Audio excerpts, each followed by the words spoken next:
un'isola verde incastonata tra mare e cielo, un manipolo di eroi pronti alla sfida e un'unica grande avventura.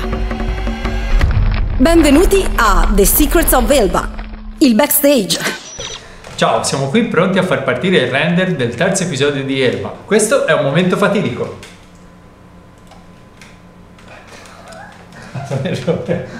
Alessandro seconda. Questo è un momento molto importante. E allora Alessandro terza. Ciao. Questo è un momento molto importante. Bene, ci vuole circa 2 giorni di render, quindi mettiamoci comodi.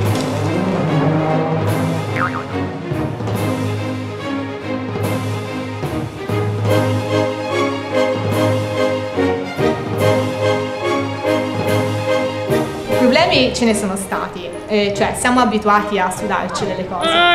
Se vanno liscia la prima vuol dire probabilmente che non stiamo lavorando bene, però a volte anche il fatto si accanisce. E se c'è un inconveniente e vedi che il tempo stringe, puoi fare solo una cosa: iniziare a correre, come Sergio Palò.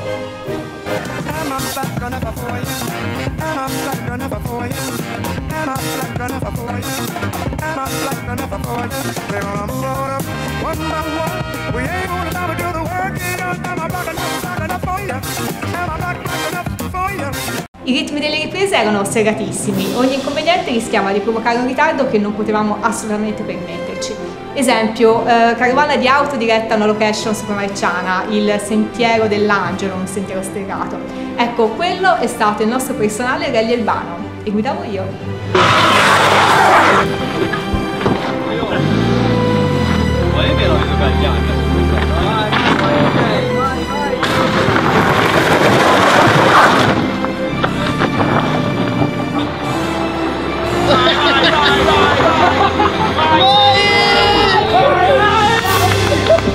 Siamo arrivati, è stata dura ma ce l'abbiamo fatta, questa è una grande squadra. Alex Lucchesi dice, no, Alex Lucchesi non c'è, accidenti a lui. Comunque la situazione più dura, anche se è stata di sicuro quella più suggestiva, è stata quella delle miniere. Siamo qui a lavorare e finalmente i licaoni riescono a trovare la loro collocazione lavorativa. Siamo arrivati in miniera, benvenuti.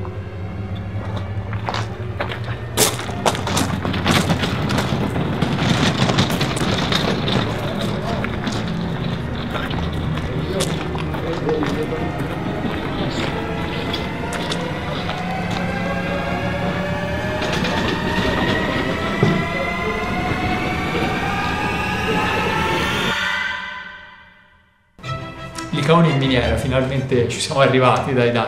In pratica abbiamo avuto la possibilità di girare 2 giorni dentro le miniere di ferro di Capoliveri che sono nella zona del Monte Calamita. Ovviamente non sono più attive, però sono aperte al pubblico e visitabili se accompagnati da delle guide. Un posto parecchio ma parecchio ganzo, con gallerie, binari, voragini improvvise, buchi neri, e pareva di essere dentro a Indiana Jones e il Tempio Maledetto, tutto a 54 metri sotto il livello del mare. E quando esci e torni alla luce del sole, il mare è lì a 2 passi.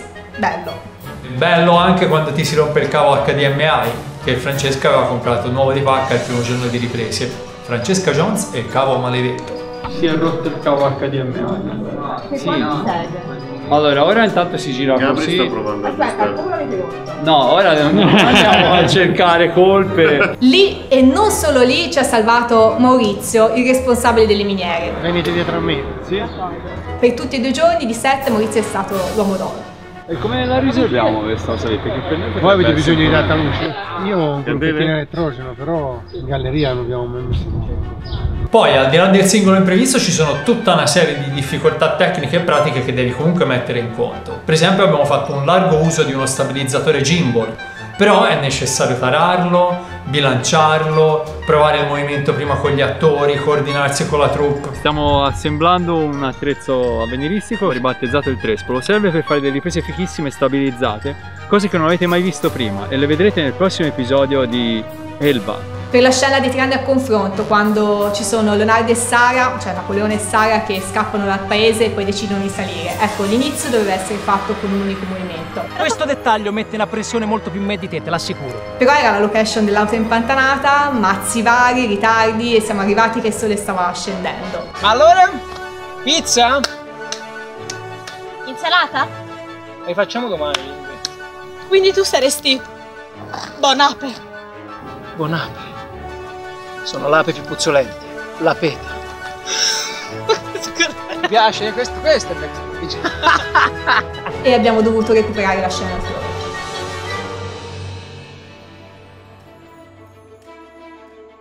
Gli interpreti sono stati effettivamente messi alla prova, era aprile, non faceva ancora caldo e quindi figuratevi nelle miniere.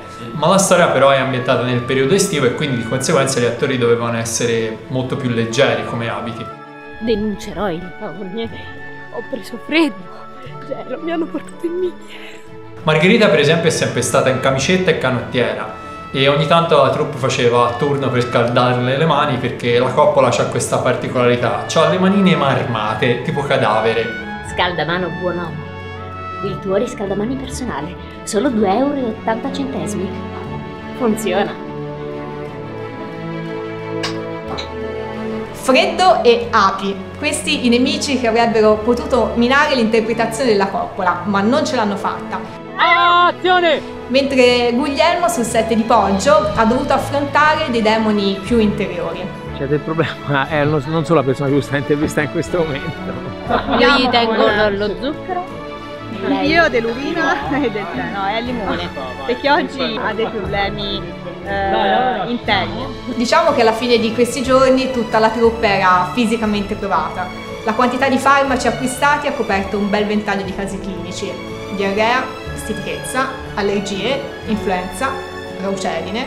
Il giorno 7 oggi, sembra un anno. Vero Guglielmo? Sei entrato qui, avevi 22 anni. E guardami adesso. Ero biondo. Ah, e pure un incidente potenzialmente mortale con un apino. No, non l'abbiamo causato noi, ci è capitato davanti al ritorno da una location. Fast and Furious Apino Drift.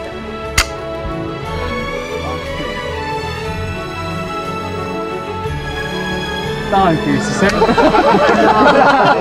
E alla fine qualche volta non puoi fare altro che alzare le mani e tirarti indietro. Questo è il bello di girare, ti danno un museo, però ci sono anche i turisti dentro. Perché capita per esempio che arrivi una nave da crociera, che sbarchi un'orda di turisti assetati di musei napoleonici proprio mentre sei lì che lo devi girare. Ah ragazzi, un attimo, il problema è questo, non ci si fa girare perché fino a mezzogiorno c'è gente che viene, c'è altre due comitive lì fuori, non ci si fa girare. Oppure è nuvoloso e invece avevi bisogno del sole e quindi a quel punto accetti di non poter portare a casa la scena, trovi un modo per cambiare il piano di lavorazione e ti inventi qualcosa per riempire comunque la giornata.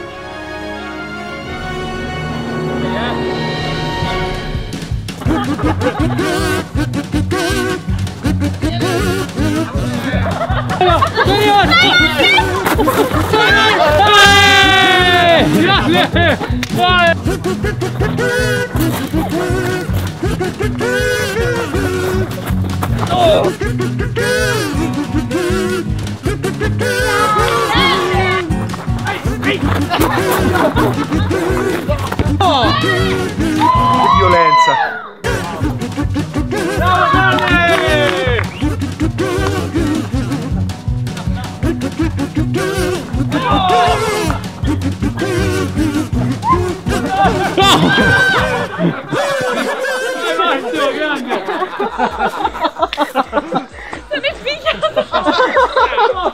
Ma il più delle volte Claudio è riuscito a risolvere tutto con una telefonata, anche il meteo. Non sappiamo come faccia. È stato il nostro produttore esecutivo di Capoliveri e anche delle prossime produzioni licaoniche se lo convinciamo a cambiare lavoro. C'è la cioccolata fondente, però la usano come premio per gli attori, come quei cani. In realtà è per tutti quanti come si chiama con la giornata di oggi. Però bisogna aspettare gli attori, cioè secondo me è gravissima sta cosa. Niente, alla fine è stato insormontabile grazie alla coesione della troupe che ha affrontato di carattere ogni avversità. E questo perché c'è una buona componente femminile. Oltre alle già citate interpreti, costumista, truccatrice, penso a Irene Lami, bravissima fotografa di scena e all'occorrenza raffinata disegnatrice. E a Laura Regali, provvidenziale assistente sul set, e ai Camparini.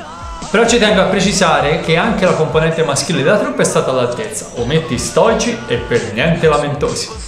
Qualcuno ha infranto la regola della cioccolata. Guarda, DP, potrei arrabbiarmi. Predicare 2 bene. minuti fa mi ha detto no, aspettiamo un attore e il premio. È arrivata lei subito il cioccolato. Panini, cioccolato, lei subito. Io che ce la incasta nulla. 7 giorni di ripresa più 1 di recupero per girare l'ultima scena nel museo. Quindi siamo arrivati alla fine, stanchi, esausti, ma molto felici e forti anche dello spirito che si era nel frattempo venuto a creare e molto soddisfatti anche per il lavoro svolto.